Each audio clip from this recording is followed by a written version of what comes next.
brainchild ng JESCOM, Jesuit Communications sa Ateneo. Naisip po kasi nila na gusto nilang gumawa ng isang pelikula para sa 400 years of the church in the Philippines, which was supposedly celebrated in 2021. So, nagsimula po kami ng 2020, and then we were supposed to shoot. Unfortunately, nagkaroon ng pandemic. So, na-pause muna yung production. After nalipas na po yung 2021, sinabi nila, no, we still want to produce this film kahit na lumipas na yung 400 years.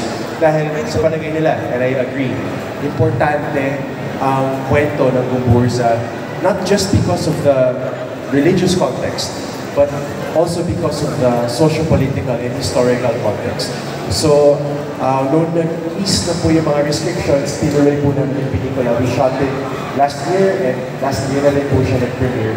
I think, honestly, nung nilapitan po ako ng JESCOM para sa Gumburza at sinabi for 400 years of the church in the Philippines, honestly, because I'm not a very religious person.